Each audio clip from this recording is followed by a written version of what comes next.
11 shocking video of a Louisville corrections officer surfaces, prompting a swift termination.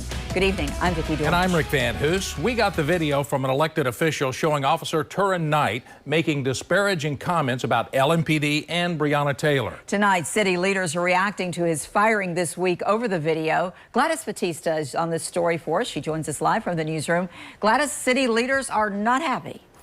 Yeah, that's right, Vicki. Disgusting and horrendous, like you guys heard at the beginning of this show, is how those who have seen this video are describing it to me. And that is why tonight he does not have a job at Metro Corrections anymore after administrators saw it earlier this week. FOP President Daniel Johnson tells me he was completely behind that decision to fire that officer who had been with Metro Corrections since 2018. We reached out tonight, who tells me he knows Breonna Taylor's family and he's regretful, saying he understands it was insensitive.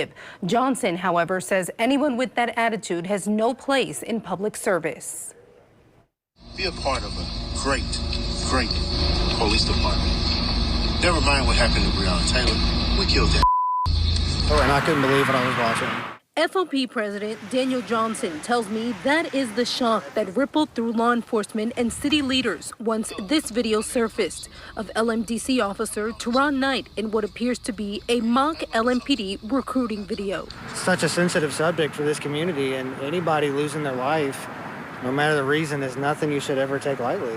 But the video continues. Do you want to be able to support your family? Do you want to kill people and be able to get off for it? Join Metro Police Department. Johnson says these comments prompted swift action by administrators. They issued him a letter putting him on unpaid suspension, told him to report back to work the next day. That way, and this is like within minutes of Chief Collins seeing the video, they had this letter prepared. They wanted time to prepare the disciplinary action notice. But Johnson says Knight didn't come back in. I signed it on his behalf. He was aware of it. He said he didn't want to come in for that he was resigning, and he was under the impression that would stop the termination process. But Johnson believes Knight's termination on Thursday sends an important message. I hope that any other fellow LMPD officers, retirees, anyone that sees that appreciates and knows that, we have their best interest at heart also. And anybody that does anything like that to our fellow brothers, it's not going to be tolerated. We reached out to Knight, who, in a statement to WLKY, says in part, quote, "I'm in the process of retaining a lawyer. I'm just deeply remorseful and never meant anything bad against Breonna Taylor's family." He adds, quote, "It was a joke recorded by another officer about how I felt LMPD admin and some officers handled past situations, and I regret it." Johnson believes the action taken was necessary. This doesn't reflect the opinions or the views of anybody else that works there. And if that's the way you feel, you don't need to have a job with us. And you probably don't need to have a job anywhere in public service.